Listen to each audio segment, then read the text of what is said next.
Okey, Assalamualaikum dan juga selamat pagi. So, hari ini kita akan sambung bab yang ketujuh ataupun modul 7 untuk prinsip perakaunan di kata 4, iaitu penyata kewangan milikan tunggal. Okey, tanpa pelarasan. Okay, so kita tengok dalam bab ni apa yang awak. Okey, kita tengok daripada segi pengenalan. Okey, kenapa kita kena buat penyata kewangan ya? Okey, so penyata kewangan ni dia ada dua lah. Yang ini kita tengok untuk apa dulu. Okey, so dekat sini dia kata sesebuah perniagaan perlu menyediakan akaun perdagangan dan juga untung rugi untuk mengetahui keuntungan ataupun kerugian dalam sesebuah ataupun sesuatu tempoh perakaunan lah. Okey, pentingnya apa kita kena buat sebab kita nak tahu perniagaan yang kita jalankan itu untung ataupun rugi. Kenapa nak kena tahu untung ataupun rugi? Sebab kita adalah perniagaan. So, bila kita perniagaan, kita tak lari daripada untuk membayar cukai lah. Tak kisahlah awak bekerja dengan siapa pun, awak makan gaji ke, awak kerja dengan government ke, awak kerja dengan swasta ke, awak buat perniagaan sendiri ke. Okey, income yang awak dapat itu kita perlu bayar cukai. So, macam mana kita nak tahu kena bayar cukai ke tidak? Kita akan refer lah kita punya penyata kewangan, iaitu apa. So, kita akan tengoklah untung ataupun rugi kita di situ. So, untuk yang pertama sekali, kita akan tengok akaun perdagangan dan juga untung rugi. Okey, so di bawah tajuk untuk akaun perdagangan dan juga untung rugi ni, awak akan belajar tentang tujuan penyediaan akaun perdagangan dan juga untung rugi. And then awak juga akan menyediakan akaun perdagangan. Okey, mengikut daripada format yang cikgu minta awak hafal masa awal tahun dulu.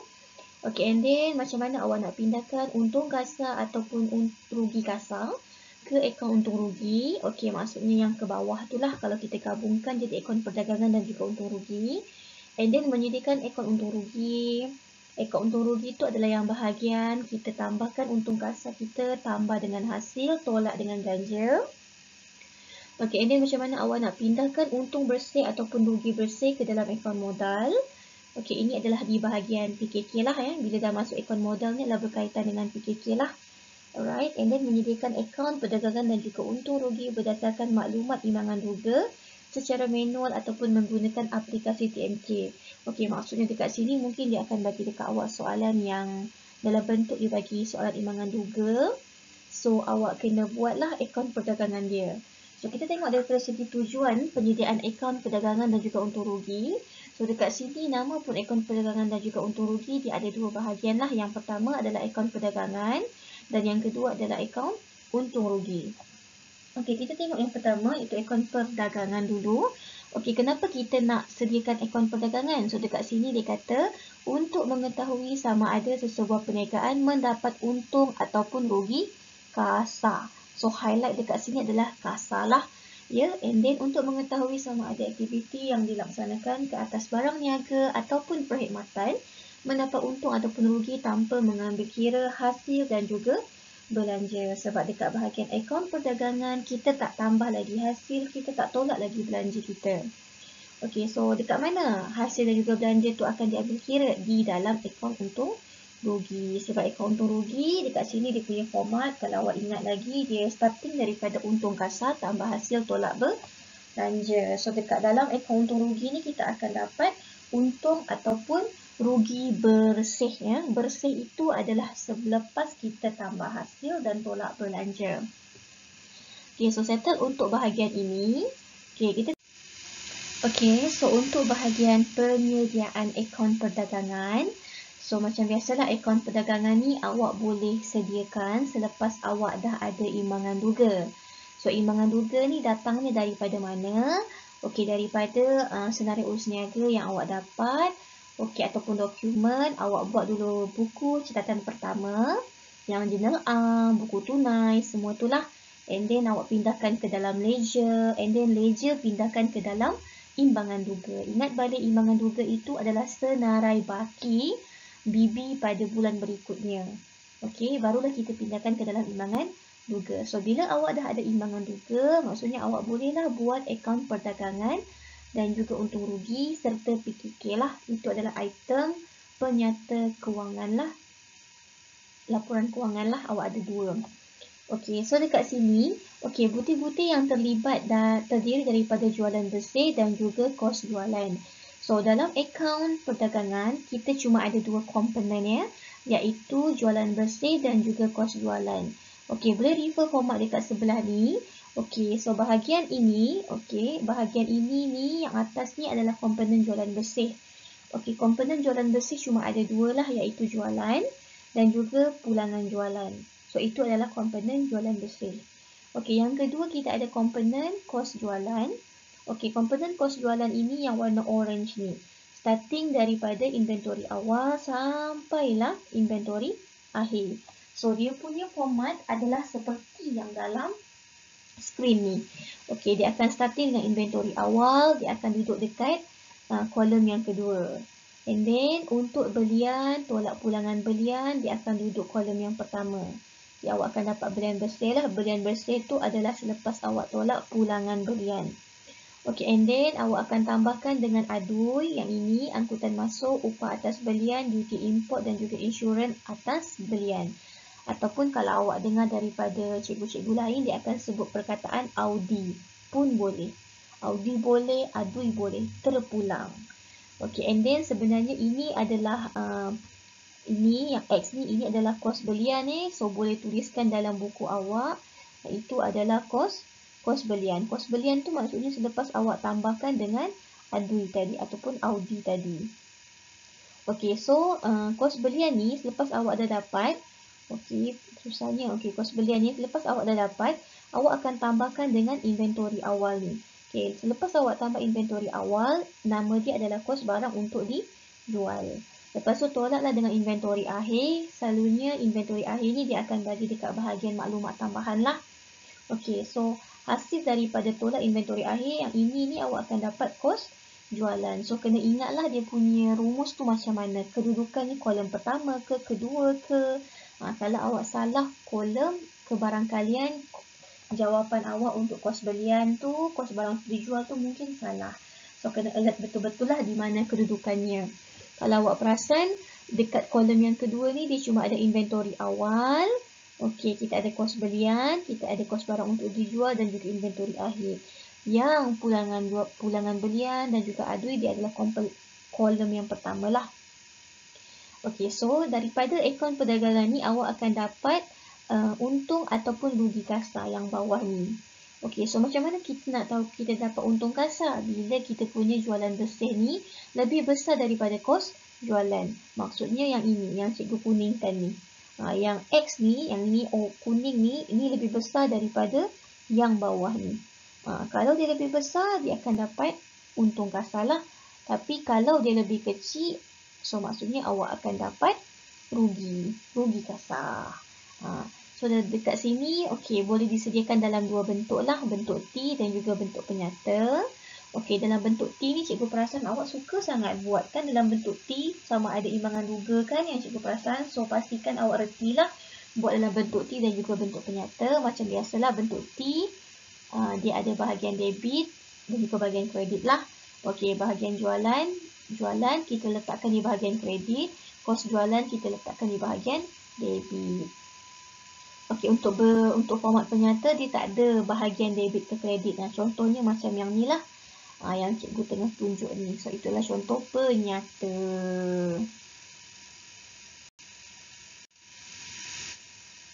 Okey, ini adalah bentuk penyata. Bentuk penyata adalah bentuk yang cikgu suruh awak hafal dulu. Okey, macam biasalah untuk akaun perdagangan ni kita cuma ada dua komponen. Yang pertama adalah komponen jualan bersih. Yang kedua adalah komponen kos jualan. So, kos jualan yang warna orange ni, starting daripada inventory awal sampailah tolak inventory akhir, kita akan dapat kos jualan. So, kos jualan ni kita akan letak dekat sini. So, jangan salah tau, kedudukannya ni kena ingat lah. Okey, so dekat sini ingat balik formula dia lah. Okey, so awak tengok bahagian tips ni, dia kata pengiraan kos jualan ini melibatkan inventory awal, kos belian dan juga inventory akhir. So, wajib ada ketiga-tiga benda ni lah. Alright. So, kos belian tu apa yang lepas kita tambah adui in case kalau ada. Selalunya dia akan ada salah satu lah, sama ada angkutan masuk ke, insurans ke, duty. Duty itu adalah cukai ya. Kena ingat nama lain dia. And then Dalam penyediaan akaun perdagangan ni juga dia melibatkan catatan kontra. So, kena recall balik catatan kontra itu apa. Itu adalah akaun yang mengurangkan akaun berkaitan lah. Maksudnya ada akaun Indo, ada akaun yang berkaitan. Contohnya, pulangan jualan adalah kontra untuk akaun jualan. So, pulangan belian adalah kontra untuk akaun belian. So, kena ingatlah benda itu. Okey, kemudian kita tengok ni contohnya, contoh soalan dia bagi dekat awak dalam bentuk imbangan duga. So, diminta dekat awak untuk buat dalam bentuk T dan juga bentuk penyata. So, boleh refer buku teks awak. Okey, so dekat sini awak kena asingkan lah mana satu aset, mana satu belanja, mana satu liability, equity dan juga hasil. So, macam biasa bahagian debit adalah bahagian aset dan juga belanja. Okey, so kerja awak adalah identify lah mana satu. And then credit adalah liability. Okay, equity pemilik, EPS dan juga hasil. Macam biasalah dia ada juga dua-dua bahagian ni adalah catatan kontra. So CK lah. Cikgu tulis sebagai CK. So dua-dua ni ada bahagian catatan kontra lah. Catatan kontra ni awak sendiri kena identify lah. Okay, so dekat sini kalau awak perasan, okay, contoh cikgu ambil contoh macam ni. Okey, modal. Modal ni adalah kategori equity pemilik sebab tu dia berada di bahagian kredit. So, awak kena asingkan sendiri benda ni. Okey, so ini adalah jawapan dia. Okey, dalam bentuk T ini adalah jawapan dia. Okey, ini adalah dalam bentuk penyata. So, kena ingatlah kedua-duanya kena buat. Okey, kemudian kita tengok daripada segi untung kasar dan juga rugi kasar. Macam biasa, akaun perdagangan itu adalah akaun yang kita buat untuk mendapatkan untung ataupun rugi kasar. Kenapa dia kasar? Sebab kita tak tambah hasil, kita tak tolak belanja lagi. So, dekat sini kata untung kasar ataupun rugi kasar diperoleh daripada akaun perdagangan, hendaklah dipindahkan ke dalam akaun untung rugi. Okey, untuk mencari untung bersih ataupun rugi bersih. Okey, untung kasar akan dikreditkan dalam akaun untung rugi, manakala rugi berkasar akan didebitkan dalam akaun untung rugi. So, ini adalah kedudukannya lah. Ini kalau awak buat dalam bentuk T, ini dalam bentuk penyata. Kalau bentuk penyata, settle, senang. Awak just tulis dia dekat bawah. Ni, kalau dia untung, so dia macam ni lah. Tapi kalau dia rugi, dia akan berada dalam kurungan. Itu kalau rugi. Kalau untung, jangan letak kurungan lah. Okey, so cikgu padam dulu. Nanti kan awak pening pula. Okey, so sekarang ni kedudukan untuk rugi kasar. Okey, dia akan berada di bahagian debit kalau awak buat bentuk T. Tapi kalau awak dapat untung, dia akan duduk di bahagian kredit. Kenapa? Macam biasalah, untung adalah something yang kita dapat. So, kita akan kata sebagai hasil lah. Okey, rugi adalah something yang negatif. So, kita akan kata sebagai belanja lah. Nak ayat mudah dia lah. Ya. Alright. So, dekat sini dia kata untung dan juga rugi bersih diperoleh selepas mengambil kira semua belanja. Okey, dan hasil yang berkaitan dengan perniagaan dalam tempoh perakaunan lah. Maksudnya kita akan dapat untung kasar dan juga rugi kasar ni. Okey, lepas awak tambah hasil tolak belanja. So, depends pada perniagaan. Okey, and then cara merekod ya. Cara merekod rugi kasar dalam akaun untung rugi seperti berikutlah. Ini yang tadi cikgu bagi tahu, kalau awak dapat rugi kasar, dia akan letak dalam kurungan. Alright, so penyediaan akaun untung rugi macam biasa ada disediakan dalam dua bentuk juga, bentuk T dan juga bentuk penyata. So ini sebenarnya awak dah biasa dah. Kalau awak dah biasa hafal, awak dah biasa nampak. Okey, so ini adalah bentuk format akaun untung rugi dalam bentuk T dan juga bentuk penyata lah. So, ini normally awak dah familiar kalau awak dah hafal. Okey, so macam biasa kita tengok dalam bentuk T. Bentuk T di bahagian sini, bahagian debit ini adalah awak rekod belanja. Okey, di bahagian sini awak akan rekod hasil. Okey, so yang awak kena ingat dalam bentuk T, kalau daripada akaun perdagangan awak dapat rugi, awak akan rekod bahagian debit. Tapi kalau awak dapat untung, kasar awak akan rekod bahagian kredit. So, ini bentuk T, ini adalah bentuk penyata. So, cikgu lebih suka bentuk penyata lah sebenarnya. Okay, and then, so dekat untuk format penyata, kita akan starting daripada untung kasar lah. Kalau awak dapat untung, tuliskan je macam biasa dekat sini. Okay, tapi kalau awak dapat rugi kasar, letak dalam kurungan lah. Okay, letak kurungan macam tu. Yang ini tukarlah rugi. In case kalau rugi lah. Okay, and then tambah saja hasil, listkan semua hasil awak. And then tolak dengan belanja, so listkan semua sekali. Okay, so totalkanlah di bahagian tepi ni, lepas tu tolak lah. Kalau awak dapat nilai positif, itu adalah untung bersih. Kalau awak dapat nilai negatif, itu adalah rugi bersih lah. So macam biasa. Okay, so ini adalah contoh untuk akaun untung rugi berpandukan kepada soalan contoh 1, sama sahaja, boleh refer, boleh tengok sendiri. So kita next. Okey, sekarang ni kita tengok pula daripada segi untung bersih dan juga rugi bersih. Okey, macam biasalah kita buat akaun untung rugi. So akaun untung rugi tujuannya adalah untuk mendapatkan untung bersih dan juga rugi bersih selepas kita tambah hasil dan juga belanja. So apa yang kita kena buat lepas kita dapat untung bersih ni ataupun rugi bersih? So kita akan pindahkan dia ke dalam akaun modal. Okay, dekat sini dia kata untung bersih dan juga rugi bersih yang diperolehi hendaklah dipindahkan ke dalam akaun modal perniagaan tersebut. So macam biasalah kalau awak dapat untung, awak menambahkanlah awak punya akaun modal, tapi kalau awak dapat rugi bersih, dia mengurangkanlah. So akaun modal, dekat sini awak kena faham adalah akaun modal ini adalah kategori apa? Dia adalah kategori equity pemilik ya. So EP lah. So cikgu ringkaskan macam biasa EP ni. Okey, untuk equity pemilik, so dia akan bertambah di bahagian kredit ni. So dia akan bertambah di bahagian kredit dan dia akan berkurang di bahagian debit. Sebab itulah dekat sini kalau awak nampak untung bersih, dia akan rekod bahagian kredit. Sebab untung tu adalah hasil awak, menambahkan modal awak.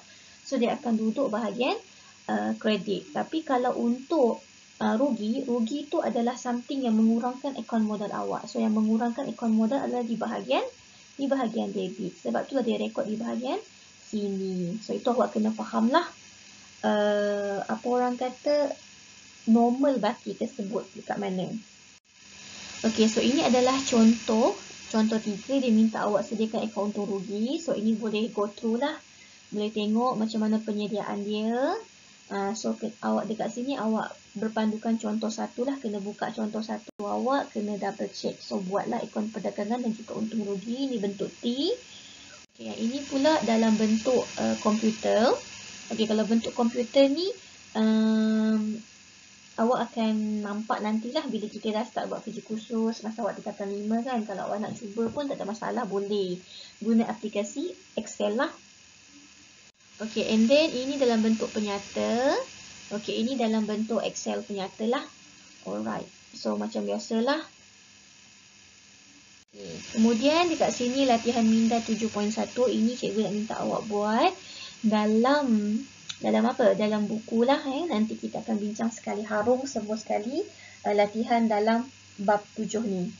Okey, so ini kena tengoklah komponen apa yang terlibat dalam penyediaan akaun perdagangan. Dia cuma ada 2 komponen. Okey, and then akaun yang terlibat dalam penyediaan akaun untung rugi pun ada 2 komponen. Tadi cikgu dah sebut. Okey, nyatakan butiran yang menambahkan kos belian awak. So, kos belian awak tu yang adui tadi sahaja. Ya. So, ada 4 lah. And then nyatakan formula untuk mengira kos jualan. So, boleh refer dalam buku teks yang cikgu bagi tahu warna orange tadi. Starting daripada inventory awal sampailah tolak inventory akhir. Okey, and then kita masuk kepada yang kedua iaitu penyata kedudukan kewangan. Okey, ataupun kita panggil sebagai PKK lah ya. PKK, nama ringkas dia. So, dalam PKK ni awak akan belajar yang pertama adalah okey, kena tahulah menerangkan tujuan penyediaan penyata kewangan, penyata kedudukan kewangan. So, kenapa nak kena belajar? Kenapa nak kena tahu? So, awak kena fahamlah apa tujuannya. Okay, and then dalam penyata kedudukan kewangan ni kalau awak recall balik dia ada item aset, liability dan juga equity pemilik. So dekat situ keyword dia adalah kita daripada PKK tu dia menunjukkan kedudukan kewangan kita, sama ada kedudukan kewangan kita ni okey ke tak okey ke. Selalunya pelabur dia akan refer PKK kita lah. Alright. Sebab dekat PKK dia ada maklumat modal kerja, maklumat aset, maklumat liability. Aset tu adalah harta awak, liability itu adalah hutang, equity pemilik itu adalah kita nak tengok untung lah. Okey. And then menyediakan penyata kedudukan kewangan dalam bentuk T dan juga bentuk penyata. Okey, menyediakan akaun modal dengan mengambil kira ambilan dan juga untung bersih ataupun rugi bersih. In case kalau adalah, kita memang akan tengok. Okey, menyediakan bahagian ekuiti pemilik berdasarkan akaun modal yang telah disediakan. Okey, bila dah ada, macam mana awak nak buat. And then menyediakan penyata kedudukan kewangan dalam bentuk penyata berdasarkan maklumat daripada imbangan duga. So, ini macam tadilah nak buat PKK. So, kita tengok penyata kedudukan kewangan ini disediakan pada akhir tempoh tempoh perakaunan selepas penyediaan akaun perdagangan dan juga untung rugi. Kenapa PKK ni dia sedia selepas kita dah buat apur? Sebab dalam PKK kita ada elemen ataupun butiran untung bersih ataupun rugi bersih. So, berdua benda tu kita nak dapat daripada mana? Daripada akaun perdagangan dan juga untung rugi. So, sebab tu dah kita kena buat dulu akaun perdagangan dan juga untung rugi. So, tujuan penyediaan PKK yang pertama adalah kita nak senaraikan semua aset dan juga liability kita. Maksudnya harta dan juga hutang kita. Yang kedua daripada PKK ini juga dia menunjukkan kedudukan kewangan perniagaan lah. Sebab dekat situ kita ada data aset, kita ada data liability. So, bila kita tengok aset kita lebih daripada liability, maksudnya kedudukan kewangan kita tu kukuh lah sebab kita mempunyai harta yang cukup untuk membayar hutang. Tapi kalau aset kita tu sikit, liability kita tu banyak, maksudnya dekat situ dah nampak yang perniagaan kita tu tak stabil lah. Alright, and then menunjukkan jumlah modal dan juga keuntungan ataupun kerugian perniagaan. Okey, menunjukkan modal kerja iaitu jumlah kecairan perniagaan dalam tempoh masa. So, jumlah kecairan ini adalah menunjukkan keupayaan perniagaan awak untuk bayar hutang lah. So, ini kita akan tengok dalam nisbah kecairan masa awak belajar tingkatan. Awak akan belajar dekat tingkatan 5 lah bab pertama. Okey, sama juga PKK ni ada dalam dua bentuk. Bentuk T dan juga bentuk penyata. Okey, so kita tengok yang format dia. So, ini adalah bentuk T. So, untuk bahagian T sama juga. Recall balik macam biasa. Bila kita ada account, sini adalah bahagian aset dan juga belanja. Okey. Yang ini adalah liability, equity pemilik dan juga hasil. Okey, cuma bezanya dekat PKK ini dia tak ada hasil dan juga belanja. Sebab hasil dan juga belanja dia ada dekat akaun untung rugi. So, dalam PKK ni kalau awak tak ingat kedudukannya di mana, okey, PKK ni dia tak ada belanja dan juga hasil. So, potong siap-siap. So, tinggal apa? So, dekat sini dia tinggal bahagian debit ni. Okey, debit ni awak ada aset. Sebab tu dekat sini kita ada aset bukan semasa dan juga aset semasa. Bahagian liability kita ada, bahagian kredit kita ada equity pemilik, liability bukan semasa dan juga liability semasa. So, format dia adalah macam ni tau. Awak jangan ubah, jangan letak aset semasa di atas, aset bukan semasa di bawah. Tak boleh. Dia mesti kedudukannya macam ni. So, bila awak buat kedudukannya salah, dikira kosong, tak ada markah. And then bahagian kredit, dia akan starting dengan equity pemilik. Okey, awak masukkanlah data equity pemilik ni, modal awal tambah untung bersih. Kalau awak dapat untung bersih, kalau rugi, awak tolak lah. Tolakkan dengan ambilan, sebab ambilan juga mengurangkan equity pemilik, awak akan dapatlah modal akhir. So, ini adalah contoh bentuk T. Kita tengok dalam bentuk penyata. So, ini adalah bentuk penyata. So, untuk bentuk penyata yang awak kena ingat, dia akan starting daripada aset bukan semasa. Dahulu listkan semua sekali and then listkan aset semasa. Okay, kalau awak perasan untuk aset bukan semasa ni dia letak di bahagian hujung terus. Okay, and then untuk aset semasa ni dia akan letak kedua. Okay, totalkan dia letak di bawah ni. Jangan letak dekat hujung ni, letak bawah dia saja. Sebab apa? Kita nak tolak dengan liability semasa. So, untuk aset semasa ni, jumlah ni kita tolakkan dengan jumlah liability semasa, kita akan dapat dekat sini. So, yang ini kita panggil adalah modal kerja. Yang ini ni adalah modal kerja. Okey, so modal kerja itulah maksudnya menunjukkan tahap kecairan sesebuah perniagaan itu untuk bayar hutang. Okey, and then kita akan sambung dengan equity pemilik dan juga liability bukan semasa. So, ini adalah format dia. Kena ingat, jangan tukar, jangan tunggang langgang, kena bagi sama. So, dalam soalan selalunya family dia akan tanyalah macam mana nak dapatkan modal kerja. So, modal kerja adalah aset semasa tolak dengan liability semasa. Semasa sahaja. Okey, recall balik apa itu yang dimasukkan dengan semasa. Semasa maksudnya contoh macam aset lah. Okey, aset adalah harta. Okey, semasa tu adalah dia mempunyai jangka hayat kurang daripada satu tempoh perakaunan.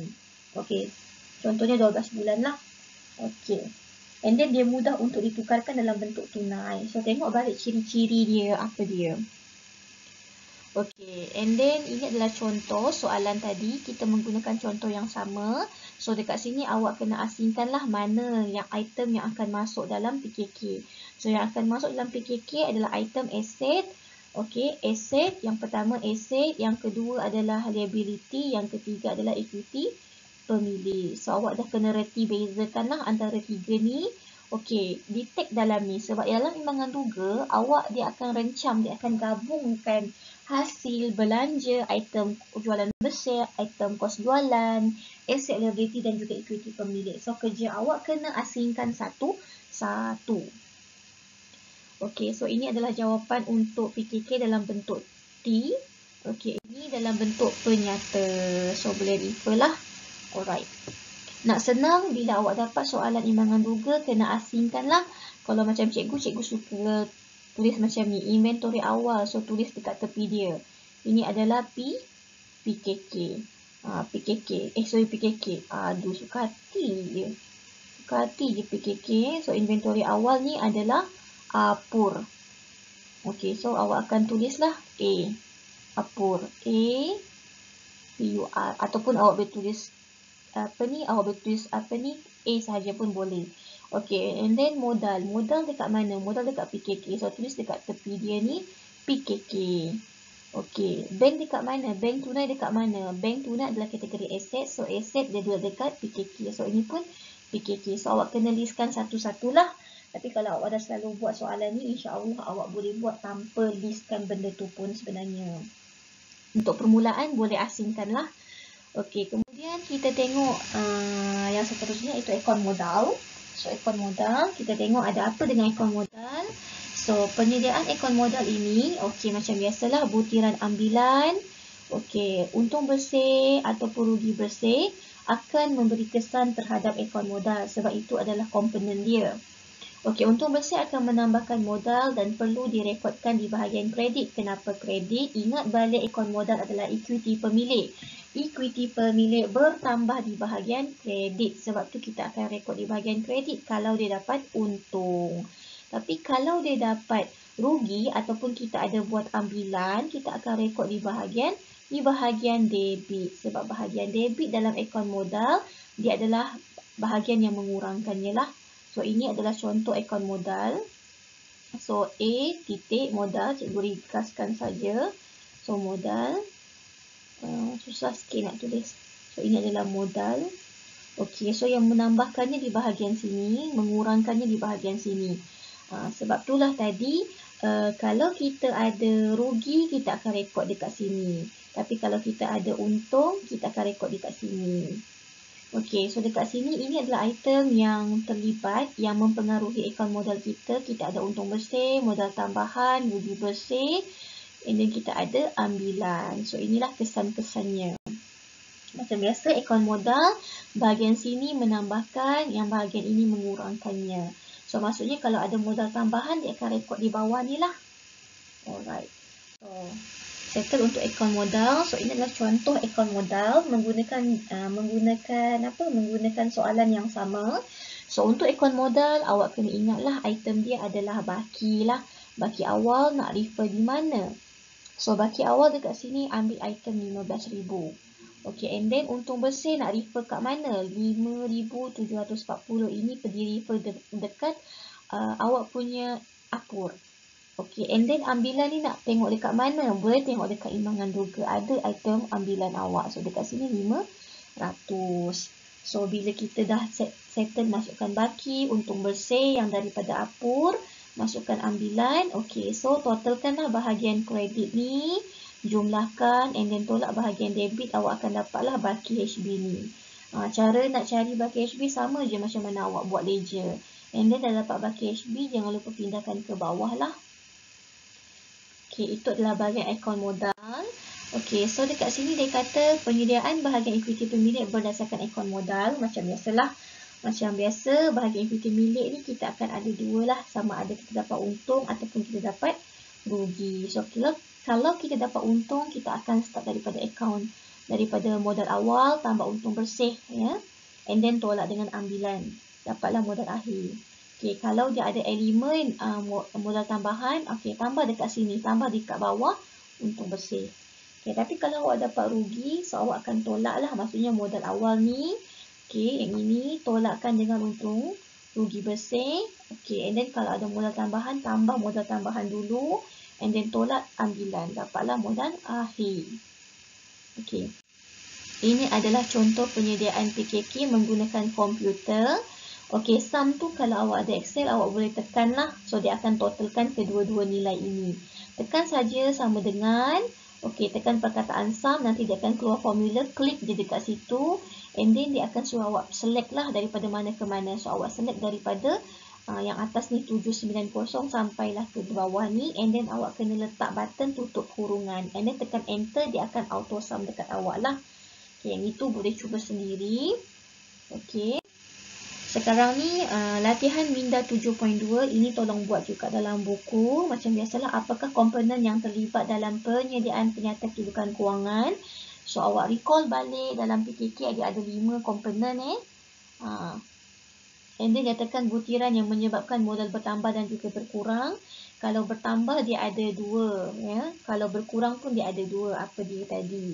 And then berikan formula untuk mengira modal kerja. Modal kerja dia cuma wujud dekat dalam PKK bentuk penyata. Bentuk T tak ada. So dalam penerangan tadi cikgu ada sertakan. So tolong jawab semua sekali lah. Okey, and then kita pergi kepada seterusnya, iaitu penutupan akaun hasil, belanja dan juga inventory. So bila kita mention, kita sebut tentang penutupan, maksudnya tutup tu tak ada baki. Kalau kita buat account ledger, tiba-tiba ada baki HB. Okey, HB tu maksudnya kita ada baki untuk bulan depan. Tapi bila kita cakap tentang tutup, maksudnya baki HB tu tak wujud. Kita terus masukkan dekat akaun perdagangan ataupun PKK. So, kita tengok yang pertama dulu. So, yang pertama adalah berkaitan dengan penutupan akaun hasil, akaun belanja, akaun inventory lah. So, dekat sini standard pembelajaran yang pertama, awak akan belajar tentang murid boleh menerangkan keperluan penutupan akaun hasil, akaun belanja dan juga dalam proses kitaran perakaunan lah. Alright, and then menerangkan tata cara penutupan akaun yang berkaitan dengan betul. So, macam mana kita akan starting dari penutup akaun hasil dulu, baru belanja. And then menutup akaun hasil dan juga akaun belanja yang berkaitan untuk dipindahkan dalam akaun perdagangan lah. Okey, dekat sini kenapa bila kita tutup akaun hasil dan juga akaun belanja ni, kita akan pindah ke dalam akaun perdagangan. Sebab ingat balik formula dia. Alright, so akaun hasil dan juga akaun belanja itu adalah dalam akaun untung rugi. So, akaun perdagangan dan juga untung rugi itu adalah nama penuh dia. Bila kita cantumkan komponen akaun perdagangan dan juga untung rugi. So, dekat sini awak akan tulislah sini akaun untung rugi. And then menutup akaun inventory dan menghubung kait dengan sistem catatan bergu pada akhir tempoh perakaunan. Kita akan tengok menutup akaun hasil dan juga akaun belanja untuk dipindahkan ke dalam akaun untung rugi. Okey. Okey, dekat sini ni sebenarnya yang ketiga ni macam something wrong sikit. Dia bukannya menutup akaun hasil dan juga akaun belanja. Tetapi ini adalah menutup akaun jualan bersih dan juga kos jualan. Yang ni ada something wrong ni. Yang ini betul bawah ni. Okey, menerangkan sebab akaun nyata tidak ditutup pada akhir tempoh kewangan. Ingat balik akaun nyata tu apa? Akaun nyata adalah akaun aset. Okey, so kita tengok yang pertama, penutupan akaun hasil dan juga belanja. Okey, catatan penutup. Okey, catatan penutup itu merupakan langkah ketujuh dalam proses kitaran perakaunan awak. Okey, dibuat pada akhir tempoh perakaunan dalam jurnal am. Okey, so tata cara penutupan akaun maksudnya langkah dia lah. Yang pertama, kita akan tutup dulu komponen jualan bersih. Kita akan pindahkan ke dalam akaun perdagangan. Yang ketiga ni tadi yang cikgu bagi tahu dia ada salah. Ini bukan menutup akaun hasil tapi dia menutup akaun jualan bersih dan juga kos jualan. Okey, and then sama juga kita akan pindahkan kos jualan ke dalam akaun perdagangan. Kenapa akaun perdagangan? Sebab ingat balik dalam akaun perdagangan dia ada dua komponen, iaitu jualan bersih dan juga kos jualan. So dua benda tu kita akan tutup, kita akan pindah akaun perdagangan. Okay, and then dalam akaun untung rugi kita ada dua item, iaitu hasil dan juga belanja. Maksudnya bila kita tutup hasil dan juga belanja, kita akan pindah ke dalam akaun untung rugi. And then kita akan tutup pula akaun inventory dan kita akan pindahkan ke dalam akaun perdagangan. Sebab apa? Inventory tu dia muncul dalam akaun perdagangan lah. Yang inventory awal, tambah belian. Itu bahagian dia. Benda tu dekat akaun perdagangan. Okay, so kita tengok pula penutupan akaun hasil dan juga belanja. Kita tengok dengan lebih detail macam mana nak buat. Okey, penutupan akaun hasil dan juga akaun belanja ni kita akan pindahkan ke dalam akaun perdagangan. Okey. Alright. So dekat sini kita tengok. Okey, hasil dan juga belanja hanya perlu dikira dalam tempoh perakaunan semasa sahaja. Okey, semua hasil dan juga belanja tidak mempunyai baki untuk dibawa kepada tahun berikutnya. Maksudnya bila kita tutup jangan ada baki HB. Jangan ada baki HB yang kita akan pindah ke bawah tu bulan berikutnya. Cuba recall balik ledger yang awak pernah buat sebelum ni. Bila awak tutup akaun, dia ada baki HB kan. And then baki HB tu cikgu pesan, jangan lupa bawa turun ke bawah untuk bulan berikutnya. So dekat sini maksudnya bila kita tutup, dia tak ada HB tu. Tapi kita gantikan perkataan baki HB tu kepada akaun perdagangan, akaun untung rugi. Itu maksud dia. Okay, nanti cikgu akan tunjukkan dengan lebih detail. Okay, and then hasil dan juga belanja yang terlibat secara langsung dengan barang niaga perniagaan akan dipindahkan ke dalam akaun perdagangan. Okay, so komponen yang terlibat adalah yang pertama adalah komponen jualan lah. Yang ini adalah jualan bersih. Ini jualan bersih sebenarnya. Yang ini adalah kos jualan lah. Okay, so settle. Okay, so ini adalah contohnya. Okay, ini adalah soalan. Okay, ini adalah akaun perdagangan yang telah dibuat lah. Okay, so ini adalah ledger. Okay, so basically, okay, ini contoh lain kita ambil jualan yang pertama. Okay, sebab soalan ni dia bergabung-gabung dengan yang sebelum-sebelum ni. Okay, contohnya ini adalah akaun jualan yang awak buat. Okay, so ini adalah akaun jualan. So dalam akaun jualan, kita dah pindahkan semua sekali item yang terlibat dalam akaun jualan. So dekat sini dia terlibat tu adalah kebahagian kredit lah. Ya, ini adalah jualan tunai. Ini adalah jualan tunai yang kita payment by check. Okey, akaun belum terima ini adalah yang awak dapat daripada jurnal jualan lah. Jualan secara kredit. Okey, ini yang dah siap. Okey, selalunya bila awak buat akaun jualan, awak akan totalkan semua sekali. So, jumlah dia awak akan letak di bahagian bawah. So, dekat bahagian debit ni dia tak ada apa-apa. Okey, asalnya dekat bahagian sini ni awak tulis sebagai baki HB. Tapi bila kita nak tutup akaun, kita tak akan tulis perkataan baki HB tu. Tapi kita akan ganti kepada akaun perdagangan. Sebab apa? Jualan ini merupakan item dalam akaun perdagangan. Ingat balik nampak ni akaun perdagangan ni. So, akaun perdagangan dia ada dua komponen, jualan bersih dan juga kos jualan. Okey, so dekat sini bila kita tutup akaun jualan, kita akan tutup perkataan baki HB tu kita akan tukar kepada akaun perdagangan. Sebab apa? Dia item akaun perdagangan. Okey, sama juga yang seterusnya kita ada item pulangan jualan. So, pulangan jualan asalnya kita, okey, dia adalah kontra kan. So, dia akan duduk bahagian debit lah. Okey, so bila kita buat ledger biasa, di sini kita ni adalah baki HB. Tapi sebab kita tutup, kita akan tulis butirannya sebagai akaun perdagangan. Okey, and then tak adalah baki BB kat bawah ni. Macam tu saja caranya. Maksudnya, perkataan baki HB tadi kita akan tukarkan. Kita akan tukarkan kepada ke mana benda tu berada. Dia di bawah komponen apa. Sebab tu awak kena tahu akaun jualan, komponen jualan bersih. Jualan bersih kat mana? Akaun perdagangan. Pulangan jualan, komponen jualan bersih. Duduk kat mana? Akaun perdagangan. Akaun belian dekat mana? Dekat dalam ni. Nampak ni, kos jualan. Kos jualan item apa? Akaun perdagangan. Sebab itulah perkataan baki HB kita akan gantikan dengan akaun perdagangan. Yang ini pun sama, pulangan belian kita ganti dekat sini akaun perdagangan untuk baki HB-nya. Sama saja. Okey, so untuk penutupan akaun inventory pula, kita tengok macam mana. Okey, so akaun inventory dekat sini terbahagi kepada dua lah ya. Kita ada inventory awal dan juga inventory akhir. So, apa itu inventory awal? So, inventory awal akan didebitkan dalam akaun perdagangan dan inventory akhir akan direkodkan di bahagian debit akaun perdagangan. Okey, so kita tengok dulu. Okey, so ini adalah penyediaan akaun inventory lah ya. Okey, so dekat sini berpandukan kepada akaun perdagangan ni yang dekat bawah ni. Alright, so dekat sini kita ada inventory awal 1,600. Alright, kita ada inventory akhir dekat bawah ini 2,800. So, bila awak buka akaun inventory ni, yang pertama sekali adalah kita kena pindahkan baki akaun perdagangan lah. Okey, so akaun perdagangan pindahkan dekat sini. Letakkan dulu tu 1,600. So, macam biasalah.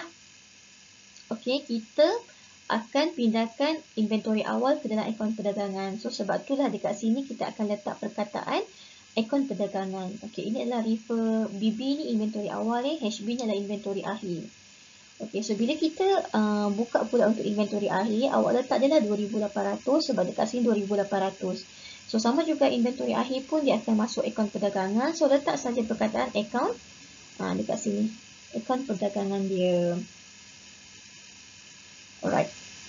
So, letak bahagian ini, kita tengok pula yang ini, penutupan akaun hasil dan juga akaun belanja dipindahkan ke dalam akaun untung rugi. Okey, tadi awak kena ingatlah dalam akaun perdagangan kita ada jualan bersih dan juga kos jualan. Tapi untuk akaun untung rugi kita ada dua komponen iaitu akaun hasil dan juga belanja. Okey, so ini adalah contoh-contoh hasil dan ini adalah contoh-contoh belanja lah. Dia depends kepada soalan. Okey, so macam mana kita nak buat? Sama juga. Okey, so berpandukan kepada jawapan. Okey, ini adalah contoh belanja, ini adalah hasil. Okey, ini bentuk penyata. Tak kisahlah awak nak refer mana satu pun boleh. Okey, so ledger ini adalah ledger yang bergabung dengan soalan sebelum-sebelum ni. So, kita tengok dululah sepintas lalu. Okey, so contohnya kita ambil dekat sini akaun diskaun diberi lah. Diskaun diberi adalah belanja. So, macam biasalah kita akan rekod lah. Okey, nampak ni perkataan akaun untung rugi ni asalnya adalah baki HB. Kita tukarkan kepada untung rugi sebab diskaun diberi adalah belanja. Dia merupakan item di bawah akaun untung rugi. Sebab tu dekat sini asalnya baki HB, kita tukar nama kepada akaun untung rugi. Bila kita tukar, maksudnya kita tutup akaun lah. Dia tak ada baki dah. Okey, yang lain pun sama saja. Okey, yang ini pun sama. Boleh tengok sendiri Okey, and then dekat sini dia kata sebab akaun nyata tidak ditutup. So, akaun nyata tu apa? Akaun nyata itu adalah akaun aset yang kita boleh sentuh. Buka balik buku awak apa maksud akaun nyata dekat bab 1 kalau tak salah cikgu. So, akaun nyata iaitu akaun aset Okey, and then kita ada akaun liability dan juga akaun modal tidak perlu ditutup pada akhir tempoh perakaunan kerana baki akhir pada tempoh perakaunan perlu dibawa ke tempoh perakaunan akan datang. Okey, so maksudnya dekat sini kita tak tutup akaun nyata kita, iaitu akaun aset kita. Okey, akaun aset tu ada dua hati-hati sikit. Okey, and then baki-baki akaun nyata ini akan menjadi baki-baki awal pada tempoh perakaunan tahun berikutnya, iaitu sebagai catatan pembukaan lah. Okey, ini yang awak buat macam biasalah. Kalau awak tengok yang kita tutup akaun tu akaun dalam apa, jualan bersih and then kos jualan, hasil dan juga belanja. Cuma kalau awak perasan, okey, inventory kita boleh sentuh. Kalau awak perasan tadi slide yang sebelumnya tu, kalau awak perasan inventory tu dia ada baki. Sebab apa? Sebab dia dikategorikan sebagai akaun nyata. Sebab itulah dia ada baki tadi. Okey. Alright, so ini adalah soalan dia. Okey, so ini adalah soalan dia. Okey, so ini lebih jelas lah. Okey, dia kata berdasarkan kepada, ini adalah soalan dia. Berdasarkan kepada pintasan minda ketiga, okey, pada muka surat 221. So, ini soalan dia. Cikgu dah copy paste masuk sini. Okey, so ini adalah soalan dia. Soalan ni dia suruh awak buat ledger. So, ini adalah contoh ledger lah. Ledger yang belum ditutup. Ni awak boleh refer. Ini ledger yang awak buat, kita belum tutup lagi. So, macam mana kita nak tahu kita dah tutup akaun tersebut ataupun belum? So, refer dekat sini, tengok akaun promosi. Kalau ada perkataan baki HB dan juga baki BB, maksudnya akaun tersebut tak tutup. So, macam mana nak tutup? Macam tadi cikgu cakap, nak tutup maksudnya baki HB ni kita akan tukar nama dia pergi sama ada akaun perdagangan, akaun untung rugi. Dua tu. Okey, pertama sekali awak kena identify lah akaun promosi ni kategori apa. Promosi adalah belanja. Belanja duduk di mana? Akaun perdagangan ke akaun untung rugi? Akaun untung rugi kan? Sebab untung rugi ada hasil dan juga belanja. Sebab itulah perkataan HB ini awak akan gantikan kepada ni, akaun untung rugi. Okay, so bila awak tukar nama, tutup akaun, tulis akaun untung rugi, maksudnya nilai ini akan masuk akaun untung rugi lah. So tak ada dalam baki-baki BB dekat sini. Dia tak ada macam yang ini. Yang ini dia tak tutup akaun sebab tu dia ada baki. Itu untuk promosi. Okey, sama juga untuk belian. Okey, untuk belian dekat sini kalau awak nampak, okey, untuk akaun belian dia adalah item kos jualan. Yang ini awak memang kena refer format. Kalau awak tak ingat lagi lah, tengok akaun belian berada di mana. So kalau berpandukan kepada awak punya awak punya buku teks muka surat 225 awak boleh refer. So warna oranye itu adalah bahagian kos jualan. So belian merupakan item kos jualan. So dia berada dekat mana kos jualan ni? Dekat akaun perdagangan. Sebab itulah baki HB ni, okey, RM2,000, RM23,000, ni awak akan tukar nama dia kepada akaun perdagangan. Itu saja yang membezakannya. Awak kena reti beza. Kalau dia hasil ataupun belanja, awak akan tulis akaun untung rugi. Tapi kalau dia item jualan bersih ada dua saja, jualan dan juga pulangan jualan. And then ataupun komponen kos jualan, awak akan letak nama dia akaun perdagangan. Itu je maksudnya tutup akaun. Alright. Okey, so ini adalah contoh lain. Okey, ini sambungan daripada yang tadi. Okey, cikgu terang balik lah ya. Okey, contohnya dekat sini, okey, bahagian kiri ini adalah yang belum ditutup akaun. Bahagian kanan ini yang kita tutup akaun. Bila tutup akaun, maksudnya cikgu ingatkan balik perkataan HB tadi tu kita akan tukar sama ada akaun perdagangan ataupun akaun untung rugi. So, kena identify sendirilah. So, yang pertama kita tengok adalah akaun sewa diterima. Okey, akaun sewa diterima adalah hasil. So, hasil adalah akaun untung rugi. So, dekat sini awak tengok baki HBD dekat sini kan. So, gantikan perkataan HB tu kepada akaun untung rugi yang ini. Okey, and then akaun perabot, kalau awak tengok dekat belah kanan ni tak ada. Sebab apa? Sebab akaun perabot ini adalah akaun nyata. Ingat balik tadi akaun nyata kita tak tutup akaun. Sebab kita akan guna untuk bulan berikutnya. And then kita ada akaun gaji. Akaun gaji adalah akaun belanja. So, belanja adalah akaun untung rugi. So, perkataan baki HB ini kita akan tukarkan kepada akaun untung rugi. So, yang ini. Yang ini. Nampak tu dia tukar. Ini dia tukar. So, bila dia dah tukar, dia tak adalah baki BB dekat sini. Kalau ada baki BB ni, macam dekat belah kiri ni, maksudnya akaun tu tak tutup lagi. Okay, so inilah contoh-contohnya lah ya. So, boleh double check lah sendiri. Okay, and then kita tengok kepada slide yang seterusnya. Okay, so ini adalah akaun perdagangan yang awak dah buat, dah settle. Bentuk T ni bentuk penyata. Okay, ini adalah penyata kedudukan kewangan bentuk T. Ini adalah bentuk penyata. Kena ingatlah bawah ni dia ada lagi tau. Ini tak habis ni. Dia ada lagi bawah ekuiti pemilik kita ada liability bukan semasa. Cuma dalam soalan ni liability bukan semasa kita tak adalah. Liability bukan semasa ni kadang-kadang dia jarang ada. Okey, so itu saja. So kita dah habis untuk bab 7.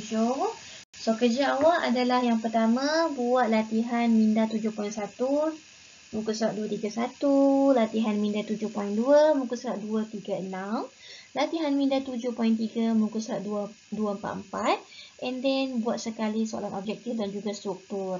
So semua ni kita akan bincang untuk kelas kita pada hari Khamis. So itu saja. Terima kasih. Kalau ada apa-apa soalan boleh terus WhatsApp cikgu ya. Okey, kalau macam biasalah latihan tak perlu hantar pun. In case kalau cikgu suruh hantar, maksudnya hantar dekat Telegram bukan dekat WhatsApp. Sebab Telegram senang nak tanda. So itu saja. Terima kasih kelas. Okey. Kita jumpa pada hari Khamis.